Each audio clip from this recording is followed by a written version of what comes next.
नमस्कार दोस्तों, आज हम हैं लखनऊ में ये है कपूरथला चौराहा। और मैं यहाँ से गुजर रहा था, तभी मैं एक अपने सनातन भाई को देखा जो श्रीमद् भागवत लेकर टहल रहे हैं और सभी से ये प्रार्थना कर रहे हैं कृपया इसे लीजिए, पढ़िए। तो मैं इन्हीं से अब जानना चाहूँगा, मैं तो कुछ जानता नहीं उतना, मैं इनसे ही पूछना चाहूँगा। सर पहले अपना नाम बताइए।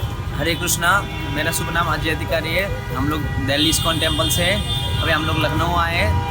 हमारा नवंबर और दिसंबर महीने में गीता मैराथन बुक डिस्ट्रीब्यूशन चलता है। तो हम लोग जगह जगह जाते हैं जहाँ इस्कॉन का मंदिर नहीं है या इस्कॉन का मंदिर अभी इस्टेब्लिश हुआ है, ताकि वहाँ इस्कॉन क्या है, इस्कॉन का मतलब क्या है, इस्कॉन क्यों इस्टेब्लिश किया गया था, उसके बारे में थोड़ा लोगों के ऊपर जानकारी है। और उसके अलावा ये इस्कॉन में हम लोग ये भागवत गीता के ऊपर ज़्यादा फोकस करते हैं। इस्कॉन का मतलब होता है international society for Krishna consciousness. अपना जो चेतना होता है, एक मरे हुए और जिंदा में एक ही फ़र्क होता है, वो है चेतना का। वो चेतना हम लोग कहाँ लगाते हैं? पैसे के पीछे लगाते हैं, औरत के पीछे लगाते हैं, सत्ता के पीछे लगाते हैं या करियर के पीछे लगाते हैं। तो वो चेतना जो है हमको कृष्ण के ऊपर लगाना है, ये हमारा मकसद होता है कि सारे लोगों को, ये कोई इस्कॉन कोई हिंदू के लिए नहीं है, सनातन के लिए नहीं है, इस्कॉन मुसलमान के लिए भी है, इस्कॉन क्रिश्चियन के लिए भी है, बौद्धिस्ट धर्म, जैन, सिखाई, सब के लिए इस्कॉन कोई धर्म नहीं है। इस्कॉन क्या है? How to live your life, how to practice a Krishna conscious movement, who is Krishna, इसके ऊपर इस्कॉन है।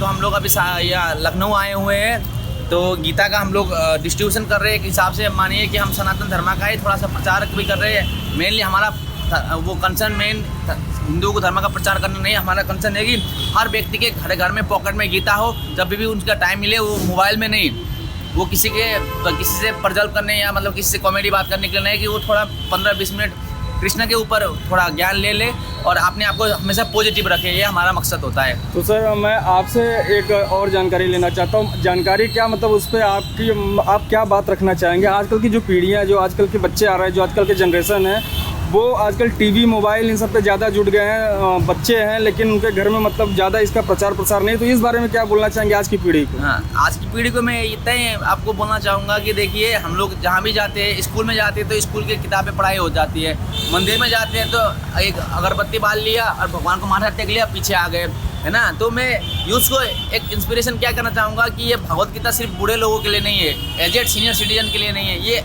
एवरी इंडिविजुअल जो 15-14 के बाद का जो भी उम्र का लोग है, सबके लिए। इसमें आपको कोई भगवान के बारे में सिर्फ नहीं बताया जाएगा भागवत गीता में। इसमें व्हेन यू फील एनर्जेटिक, आपको कोई तकलीफ में हो, आपका मन विचलित हो रहा है, आप किसी काम को बार बार कर रहे हो फिर भी आपको उसमें सक्सेस नहीं मिल रहा है, या आप बहुत ही दुखी हो क्योंकि आप कहीं कोई SSC वगैरह का एग्ज़ाम, गवर्नमेंट एग्ज़ाम क्रैक नहीं कर पा रहे हो, तो उसी दुखी सिचुएशन में आप अपने आप को कैसे वहाँ से बाहर निकालेंगे? क्योंकि ज़्यादा लोग क्या होते हैं, दुखी होने के बाद छोड़ देते हैं, वो करियर ही छोड़ देते हैं, वो रास्ता ही चलना ही बंद कर देते हैं। तो वो भूल जाते हैं कि हम इतना मेहनत करने के बाद हम विजय के, हम सक्सेस के कितने नज़दीक है। जब सक्सेस के नज़दीक होते हैं तब लोग हार मान जाते हैं। तो उसी के लिए कृष्ण ने अर्जुन को भागवत गीता का ज्ञान दिया था, ताकि ये ज्ञान सिर्फ अर्जुन के लिए नहीं है, ये ज्ञान हम सब मनुष्य जाति के लिए है। मैं ये कहना चाहूँगा यूथ को। तो आप थोड़ा टाइम निकालिए, आप किसी भी मज़हब के हो, किसी भी धर्म के हो, आप टाइम निकालिए, इसमें देखिए। यहाँ पर ये नहीं बोला जाएगा कि आप अपना मज़हब परिवर्तन कीजिए, आप अपना धर्म परिवर्तन कीजिए। इसमें आपको अलग अलग परिस्थितियों में अपने आप को कैसे समझाना है, अपने आप को कैसे मोटिवेट रखना है, अपने आप को कैसे पॉजिटिव रखना है और अपने आप को कैसे फाइट करना है। फाइट दूसरे से नहीं करना है, पहले अपने आप से करना है फाइट। जब आप अपने आप को विश्वास नहीं कर पाओगे तो दूसरे को क्या विश्वास दिलाओगे आप? तो अपने आप को विश्वास करने के लिए मैं आपको रिकमेंड करूँगा भागवत गीता।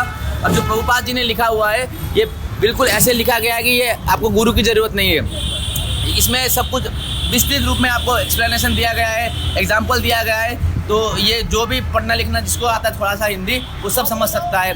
हरे कृष्णा, प्रभुपाद की जय।